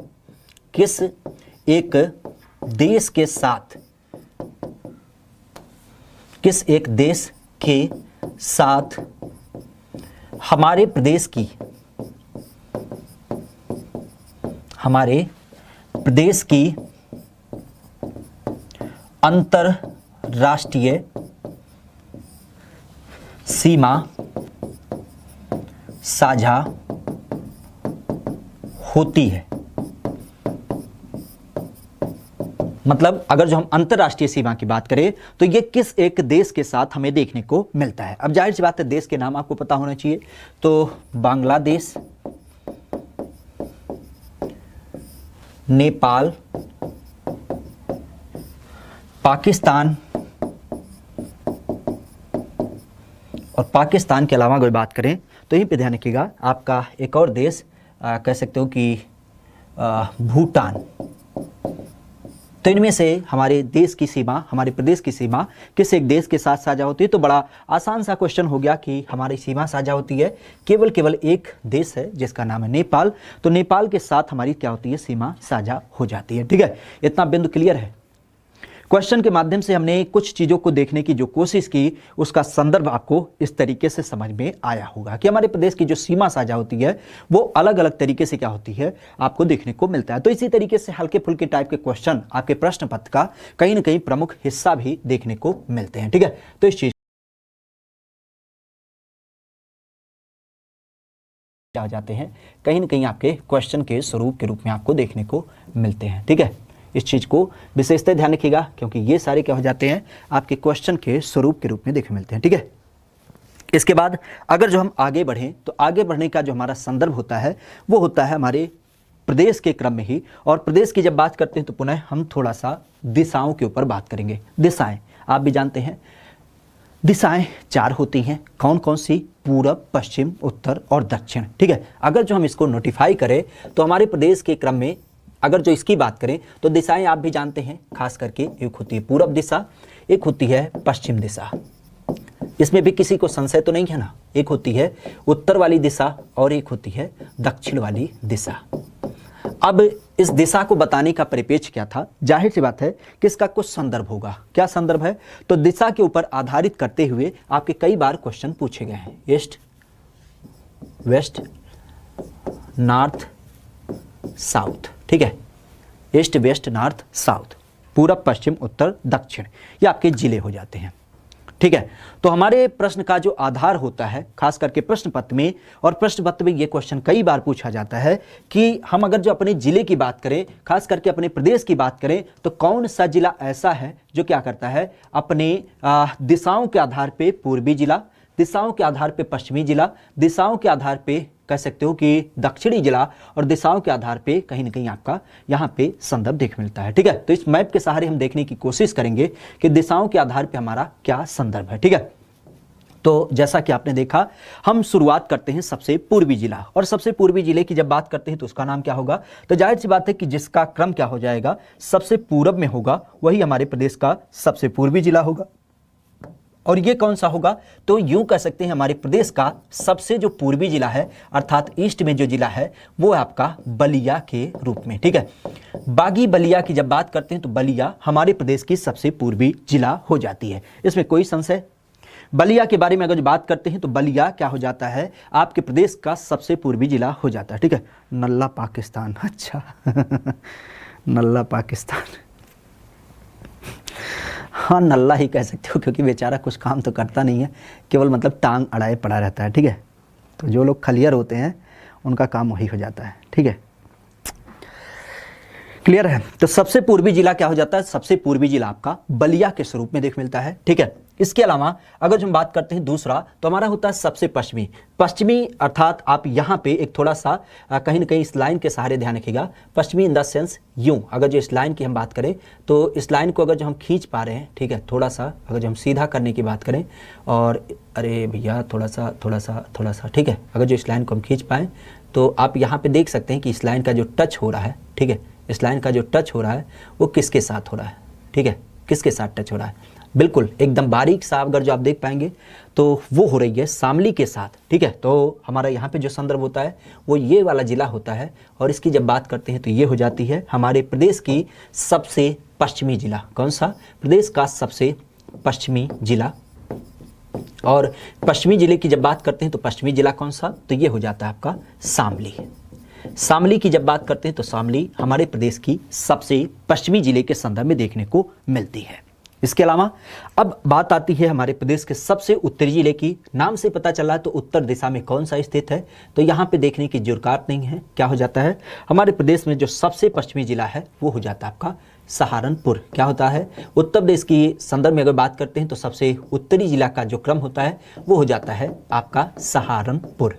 ठीक है, यहां तक बच्चा कंफ्यूज नहीं होता है। बच्चा जो कंफ्यूज होता है वो दक्षिणी जिले को लेकर के होता है। ठीक है, अब दक्षिणी जिले की अगर बात करते हैं तो इसको हम खासा एक लाइन से जरूर दर्शाने की कोशिश करेंगे। अगर जो इस लाइन की बात करते हैं तो आप यहां पे देख सकते हैं। ठीक है, कंफ्यूज कहां पे होता है, कंफ्यूज वहां पे होता है। कहां पे कंफ्यूज जो बच्चा होता है वो यहां पे होता है कि ये जो दो जिलों का क्रम है, ठीक है, ये जो दो जिलों का क्रम है, आप इस लाइन से समझ पा रहे होंगे कि अगर जो हम ललितपुर को सबसे दक्षिणी माने तो जाहिर सी बात है कि ललितपुर कैसे दक्षिणी हो जाएगा, क्योंकि सोनभद्र का अभी बाकी हिस्सा क्या है, नीचे है। तो इस कारण से हमारे प्रदेश का जो सबसे दक्षिणी जिला आता है, क्या हमारे प्रदेश का जो सबसे दक्षिणी जिले का क्रम आता है वो इसी कारण से आपका सोनभद्र के रूप में हो जाता है। ठीक है, तो इस तरीके से ध्यान रखिएगा, प्रदेश का सबसे दक्षिणी जिला, और दक्षिणी जिले की जब बात करते हैं तो ये हो जाता है सोनभद्र। तो उम्मीद करते हैं इन चार दिशाओं के आधार पे, ठीक है, इन चार दिशाओं के आधार पे कोई भी समस्या यहां पे नहीं हो जाएगी। ठीक है, सारी बैच को मर्ज कर दिया गया। अच्छा, कितने बैच हैं बाबू, मुरारी चाचा कितने बैच हैं? हद मचा रखे हैं, इनको पढ़ने से मतलब नहीं है।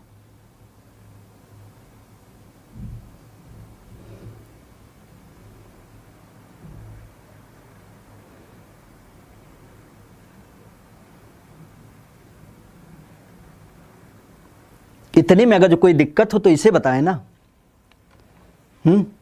इतने में अगर जो कोई समस्या लगती है तो उसे बताएं, बाकी का ही कहें।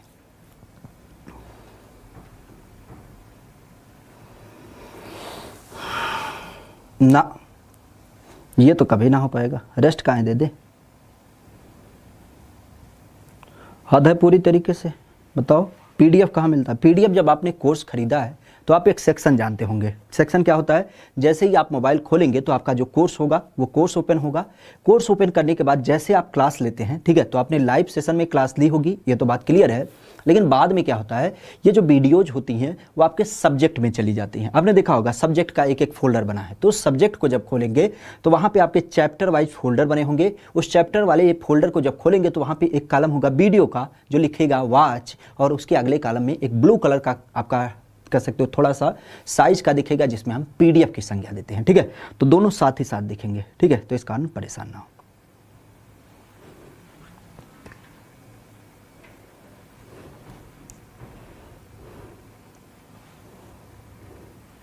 वेस्ट स्टेट क्या है? वेस्ट स्टेट की जब बात करते हैं तो स्टेट के बारे में यहाँ पे आप संकल्पना देख सकते हैं कि अगर जो हम स्टेट की बात करें तो हमारे प्रदेश का जो स्टेटों का क्रम होता है सबसे पूर्वी हो जाएगा आपका बिहार। बिहार के अलावा अगर बात करते हैं सबसे पश्चिमी, तो सबसे पश्चिमी हो जाएगा हमारा हरियाणा। इसके अलावा सबसे उत्तरी की जब बात करते हैं तो आपका हिमाचल प्रदेश, और हिमाचल प्रदेश के अलावा सबसे दक्षिणी की जब बात करते हैं तो आपका मध्य प्रदेश हो जाएगा। ठीक है, तो हालांकि इतना अंदर तक क्वेश्चन नहीं आता है, कभी हमने देखा नहीं तो इस कारण से उसको चर्चा नहीं किया। ठीक है, इतने समझदार आप भी हैं। क्लियर? तो यहाँ तक कोई समस्या हो तो बताएं। नहीं है? नहीं है ना? ना ना ना ना, बिल्कुल नहीं। चलो बहुत अच्छी बात है।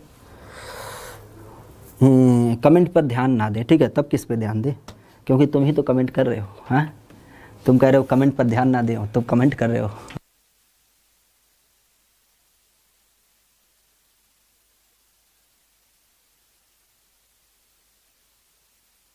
क्लियर है? तो इस चीज़ को ध्यान रखिएगा। चलिए इसके बाद आगे कंटिन्यू करते हैं और एक छोटा सा संदर्भ लेंगे, और वो छोटा संदर्भ जो होगा वो होगा एनसीआर का। उसके बाद कह सकते हो कि इस क्लास को सबमिट कर देंगे, क्योंकि हमें लगता है आप लोग थके नहीं हो, आप लोग बोर हो चुके हो। ठीक है, तो बोर होने वाले में क्या किया जाए। क्लियर है? चलो तो फिर हम चर्चा करते हैं एनसीआर। एनसीआर मतलब आप भी जानते होंगे, खास करके जिसको हम नेशनल कैपिटल रीजन कहते हैं। क्या बोलते हैं? National capital region. संकल्पना कहाँ से आती है? क्योंकि आप भी जानते हैं हमारे देश की जो राजधानी है, तो देश की राजधानी कौन सी है? देश की राजधानी आपकी बांग्लादेश है? नहीं, बांग्लादेश शायद ढाका होगा, ऐसे कुछ नाम है। उत्तर प्रदेश की राजधानी नहीं, हम देश की राजधानी पूछ रहे हैं।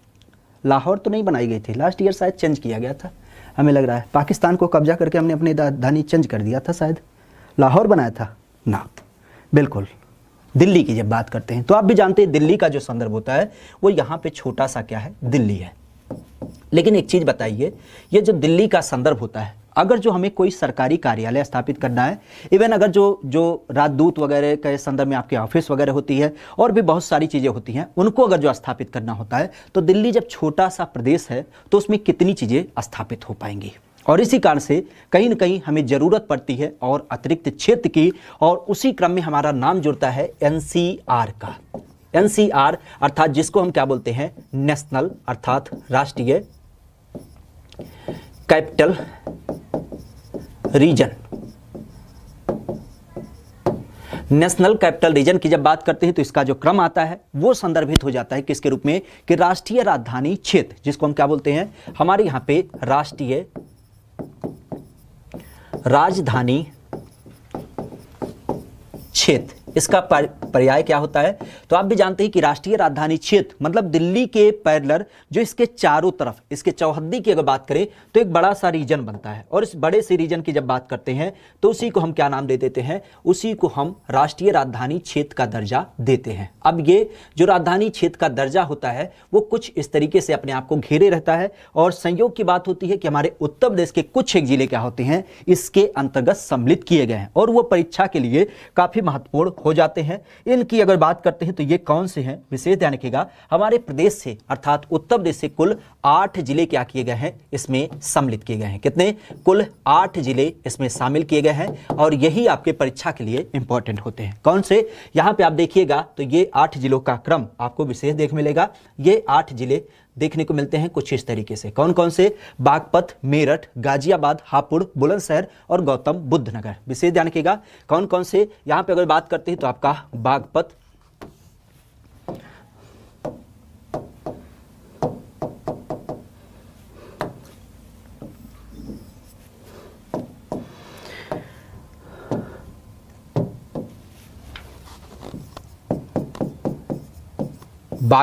बागपत के अलावा मेरठ, मेरठ के अलावा गाजियाबाद,